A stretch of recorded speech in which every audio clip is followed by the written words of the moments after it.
Bonjour, dans cette vidéo, nous allons étudier la convergence du quatrième intégral de deuxième exercice. Donc, c'est l'intégrale de 0 à 1 d de x sur 1 moins la racine de x. Je mentionne que dans la deuxième intégrale, nous avons utilisé la comparaison avec l'intégrale de Riemann. Dans troisième intégrale, nous avons utilisé l'équivalence entre les fonctions. Dans cette quatrième intégrale, nous allons utiliser le développement limité. Alors, tout d'abord, la fonction, comme d'habitude, elle est continue sur quel intervalle? La fonction 1 sur 1 moins la racine de x est continue sur l'intervalle 0,1, ouvert, semi-ouvert, fermé ici, ouvert ici. Donc le problème se pose en 1. D'accord. Le problème se pose en 1. Maintenant, on effectue un changement de variable pour utiliser le développement limité. Parce que les développements limités usuels qu'on connaît sont les développements limités au voisinage de 0. Ici, on a le problème au voisinage de 1. Donc, on pose U égale à x moins 1. Pourquoi exactement x moins 1? Parce que lorsque x tend vers 1, on a x moins 1 tend vers 0. Donc, on choisit comme changement de variable u qui est égal à x moins 1, u tend vers 0. Alors, on passe pour écrire le développement limité. On commence par le développement limité de 1 moins la racine de x. C'est égal à 1 moins la racine x est égal à quoi? C, 1 plus u.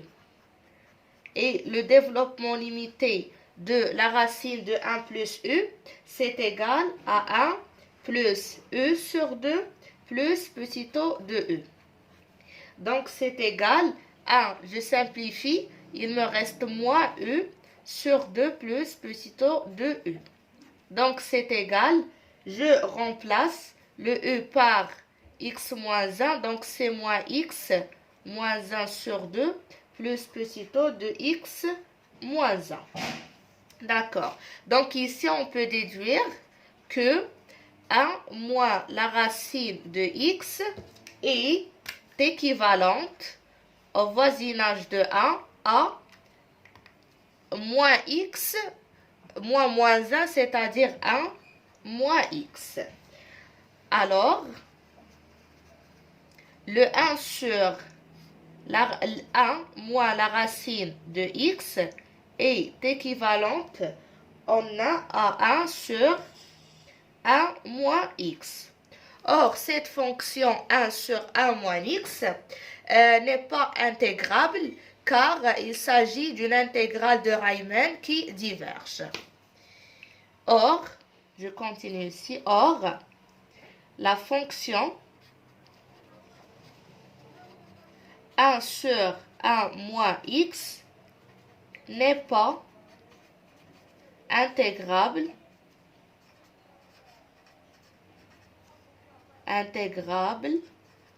en 1.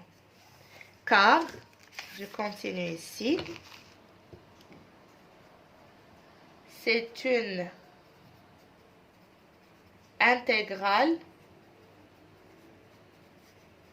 de Riemann qui diverge.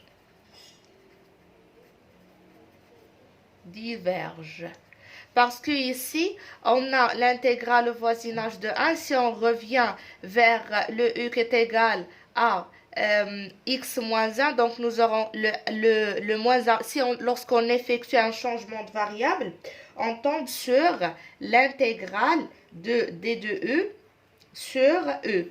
On sait que entre 0 et 1, cette intégrale converge d'après Riemann seulement si on a le alpha est inférieur strictement à 1. Et ici, on a le alpha est égal à exactement le 1. Donc, on peut déduire que l'intégrale n'est pas convergent, donc l'intégrale diverge. D'accord? Je vais écrire ici, donc, ici c'est juste explication. Donc ici, l'intégrale de 0 à 1 d de x sur a moins la racine de x est divergente. Voilà.